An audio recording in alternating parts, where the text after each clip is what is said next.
As far as the Agatha All Along theories go, two characters swiftly rose through the ranks as the big guesses for a surprise reveal down the witch's road. Wanda Maximoff herself, Elizabeth Olsen, or Mephisto, an all-powerful demon with ties to Agatha Harkness in Marvel Comics. Whether either will show up is still anyone's guess, but the clues are there, and Episode 3 now gives a much more overt nod to the latter possibility.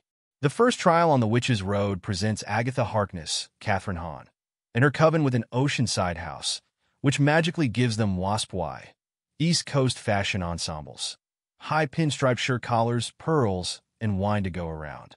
As they survey the scene, potions expert Jennifer Kale, Sashir Zamata, has a one-on-one moment with the mysterious teen, Joe Locke. Since he still cannot share any details about himself with the other witches, thanks to a sigil cast upon him by an as-yet unknown entity, Jennifer considers all the possibilities of his true identity, much like what the viewers themselves are doing. One option she throws out, she says, is that this teen could be an agent of Mephisto. In an interview with Entertainment Weekly that took place prior to the show's premiere on Disney+, showrunner Jack Schaefer addresses that particular name drop in Episode 3, titled Through Many Miles of Tricks and Trials, which surely raises eyebrows among comic enthusiasts. With these shows, so often there is something that is at once a joke and a wink and a nod, and actually has something legitimate underneath it, Schaefer comments. As we all know, Mephisto is a character who's very wrapped into Agatha's storyline. I mean, people have to watch, but we're always playing with the audience in that way. Mephisto is a fun one because fans of WandaVision theorized when it was airing that the character was involved somehow. Though, that hypothesis proved to be false. Inspired by the demon Mephistopheles, Mephisto lords over a dimension in the underworld and is determined to acquire as many souls of the living as possible.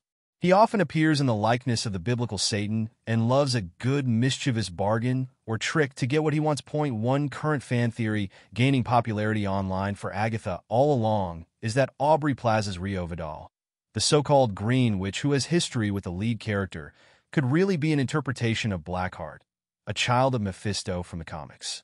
Rio mentions in the first episode that she has a black heart that beats for Agatha, while Patti LuPone's divination, which Lilia Calder draws a black heart when she foresees another witch joining their coven. Or could Rio be Mephisto himself in disguise? I can't say everything about my character now, but I'll say that there's all kinds of layers. Plaza previously teased of Rio to EW.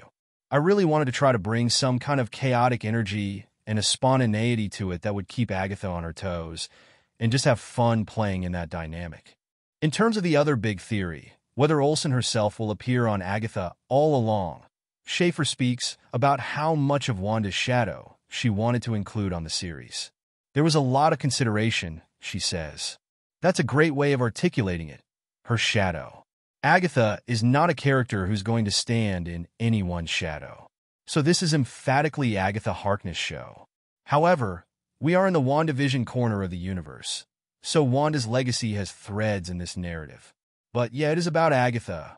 It's about her journey, it's about the truth of her, and that is very much our focus with the show.